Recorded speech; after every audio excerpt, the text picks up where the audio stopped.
Masih menyelidiki ledakan bom ikan yang menewaskan 2 warga di Dusun Macan Putih, Pasuruan. Sementara itu, lokasi 2 rumah yang meledak menjadi tontonan warga.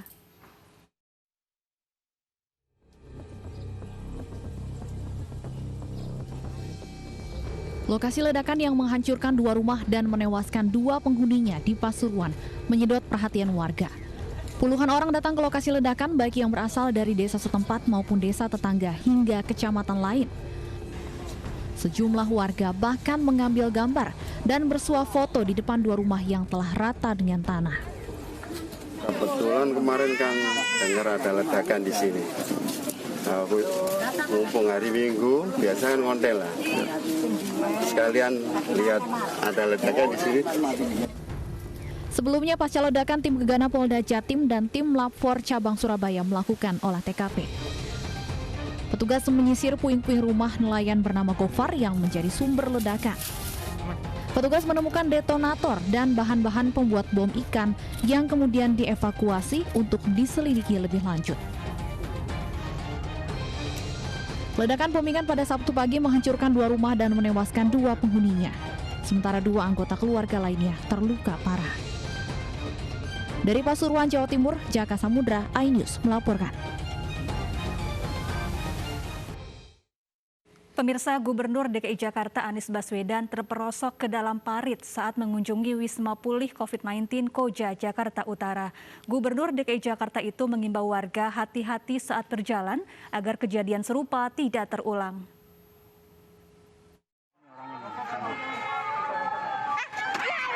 Inilah detik-detik saat Gubernur DKI Jakarta Anies Baswedan terperosok ke dalam parit di kawasan Koja, Jakarta Utara. Dalam video yang viral ini, awalnya petugas berjalan di depan Anies dan meminta warga untuk menjaga jarak. Sementara Gubernur DKI Jakarta berjalan sambil menyapa warga dan tiba-tiba terperosok ke dalam parit. Sejumlah warga memegangi Anies dan membantunya untuk berdiri. Gubernur DKI Jakarta ini bercerita mengenai salah satu hobinya yaitu memelihara ikan. Hal ini ia unggah dalam akun Instagramnya. Ia pun mengimbau warga berhati-hati saat bermain ikan di pinggir kolam. Kalau main ikan begini di tepi kolam harus ekstra hati-hati biar nggak kecemplung 2 hari berturut-turut. Agak repot nih kalau kecemplung 2 hari berturut-turut. Jadi harus hati-hati. Buat teman-teman juga kalau jalan hati-hati biar nggak kecemplung. Mudah-mudahan semuanya selalu sehat. Selalu jaga protokol kesehatan ya. Dan insya Allah semua bisa lewatin pandemi ini dengan baik. Selamat menikmati hari Minggu. Selamat menikmati bersama keluarga. Salam buat semuanya. Makasih. Waalaikumsalam warahmatullahi wabarakatuh. Anies terperosok ke dalam parit terjadi saat mengunjungi Wisma Pulih COVID-19 di Kelurahan Tugu Selatan Koja, Jakarta Utara. Anies menyebut sandal jepitnya sempat putus dan menunggu pinjaman sepatu. Meski sistem ganjil genap diberlakukan, kawasan wisata Puncak Bogor, Jawa Barat tetap ramai. Polisi menemukan pengendara dengan STNK palsu saat pemeriksaan di titik penyekatan Simpang Gadok.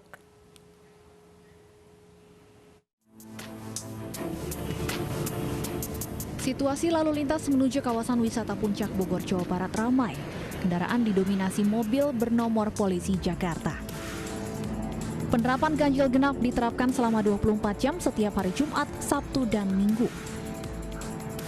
Untuk hari ini, hanya kendaraan berplat genap yang boleh melintas. Polisi berjaga di 14 titik penyekatan.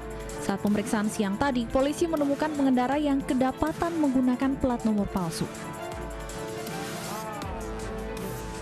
Dalam pelaksanaan pola ganjil genap ini menemukan beberapa masyarakat yang melakukan aksi untuk mengelabui petugas, di mana salah satu terjadi pemalsuan plat atau penggunaan plat palsu dan penggunaan kendaraan tidak sesuai dengan peruntukan. Satgas COVID-19 Kabupaten Bogor juga masih mewajibkan wisatawan untuk membawa sertifikat vaksin dan hasil swab PCR atau antigen. Dari Bogor, Jawa Barat, tim liputan iNews melaporkan. Dan pemirsa, untuk mengetahui situasi terkini di kawasan Puncak, kita telah bergabung dengan Vito Erlangga di Jalan Raya Puncak Bogor, Jawa Barat. Selamat sore Vito, bagaimana situasi lalu lintas terkini di kawasan Puncak Bogor saat ini? Ya, baik, selamat sore Syafa dan pemirsa. Berbeda dengan kondisinya pada pagi hari tadi, saat ini kondisi arus lalu lintas di kawasan Jalan Raya Puncak didominasi oleh kendaraan yang mengarah dari arah Puncak menuju ke arah Jakarta. Dan perlu kami informasikan bahwa memang sejak pukul 14.00 waktu Indonesia Barat, Satlantas Polres Bogor terpaksa memberlakukan rekayasa lalu lintas berupa one way atau satu arah dari arah Puncak menuju ke arah Jakarta. Rekayasa lalu lintas ini diterapkan untuk mengurai kepadatan kendaraan yang sempat terjadi di kawasan wisata Puncak Bogor. Dan kondisi pada saat ini berdasarkan pemantauan kami terjadi perlambatan atau kepadatan yang cukup panjang sekitar 5 km dari tempat di mana saat ini kami melaporkan, yaitu di tepi di sekitaran Kelurahan Tugu menuju ke persimpangan Taman Safari atau Kecamatan Cisarua. Dan saat ini seperti kita lihat bahwa memang dominasi kendaraan masih didominasi oleh kendaraan dari arah Puncak menuju ke arah Jakarta. Dan hingga saat ini kami belum mengetahui terkait hingga pukul berapa penerapan rekayasa lalu lintas berupa one way ini, namun berdasarkan keterangan dari Satlantas Polres Bogor, untuk penerapan rekayasa lalu lintas berupa one way ini memang diterapkan secara situasional melihat kondisi di lapangan. Seperti diketahui Safa dan pemirsa bahwa memang sejak beberapa pekan terakhir pemerintah Kabupaten Bogor ini menerapkan PPKM level 3, artinya sejumlah wisata atau tempat wisata ini sudah mulai dibuka secara bertahap dengan protokol kesehatan yang cukup ketat. Di samping itu ternyata hal ini menimbulkan antusiasme warga untuk melakukan aktivitas wisata di kawasan Puncak pada akhir pekan yang cukup tinggi. Namun meskipun demikian, dari Satgas COVID-19 Kabupaten Bogor sendiri terus melakukan langkah-langkah untuk meminimalisir penyebaran virus COVID-19 dan meminimalisir kepadatan yang terjadi di kawasan wisata Puncak, diantaranya yaitu dengan pembatasan maksimal 25% di tempat wisata seperti restoran dan berbagai tempat wisata, serta penerapan ganjil genap yang ditempatkan di sejumlah titik di wilayah Kabupaten Bogor, diantaranya yaitu di kawasan Jalan Raya Puncak dan di kawasan Sentul. Diharapkan dengan penerapan ganjil genap di setiap akhir pekan ini bisa meminimalisir secara signifikan terkait dengan kepadatan yang terjadi di kawasan wisata Puncak. Kembali ke Anda, Safa. Ya, terima kasih Vito Erlangga melaporkan langsung dari kawasan Puncak Bogor, Jawa Barat, dan selamat bertugas kembali. Sementara itu pemirsa, setelah sempat ditutup, kawasan wisata Lembang, Bandung, Jawa Barat mulai ramai dikunjungi warga. Kemudian jumlah wisatawan di kawasan Dieng, Banjarnegara, Jawa Tengah dibatasi hanya 25% dari jumlah normal.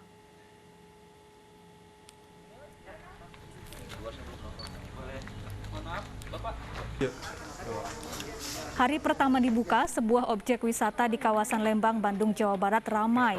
Namun jumlah wisatawan dibatasi. Selain itu, wisatawan wajib membawa surat vaksin COVID-19. Namun masih banyak wisatawan yang belum divaksin, sehingga tidak diperbolehkan masuk ke area wisata.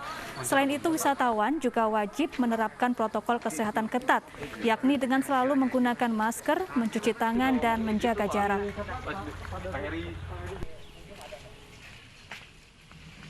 Sertifikat vaksin itu ada, mulai dari verifikasi sertifikat vaksin, terus masker juga dicek, suhu dicek, semuanya dicek lengkap, jadi memang sudah sesuai sama prokes. Buat nanti pas makannya juga kita sesuai prokes juga gitu. Dan kita selalu diingetin juga sih sama pelayan-pelayan di sini untuk kayak selalu jaga prokesnya gitu. Sementara itu, setelah lama ditutup selama PPKM level 4, kawasan wisata dataran tinggi Dieng, Jawa Tengah juga kembali dibuka. Wisatawan mulai berdatangan mengunjungi kawasan ini sejak pagi tadi. Namun jumlah wisatawan dibatasi menjadi hanya 25% dari jumlah normal. Warga pun antusias berkeliling Dieng sambil berfoto.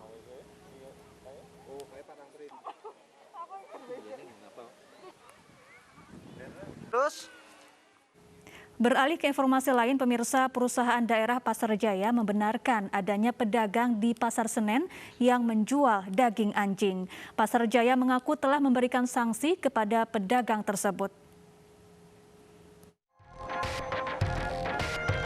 3 kios yang diduga menjual daging anjing di Pasar Senen, Jakarta Pusat hari ini telah dikosongkan. Pihak PD Pasar Jaya mengaku telah memberikan sanksi administratif kepada penjual yang bersangkutan. Dan kami selaku manajemen telah melakukan pemanggilan dan melakukan sanksi administrasi, yang mana kedepannya apabila pedagang tersebut masih melakukan hal yang sama, kedepannya akan dilakukan tindakan secara tegas, baik itu penutupan secara sementara ataupun penutupan secara permanen. Sementara itu, pihak Animal Defenders Indonesia menyatakan penjualan daging anjing tidak hanya ditemukan di Pasar Senen, namun juga di sejumlah pasar lainnya di Jakarta. Ada beberapa pasar yang kami identifikasi mendapatkan laporan dari warga yang akan kami hadirkan juga nantinya dalam daftar investigasi kami.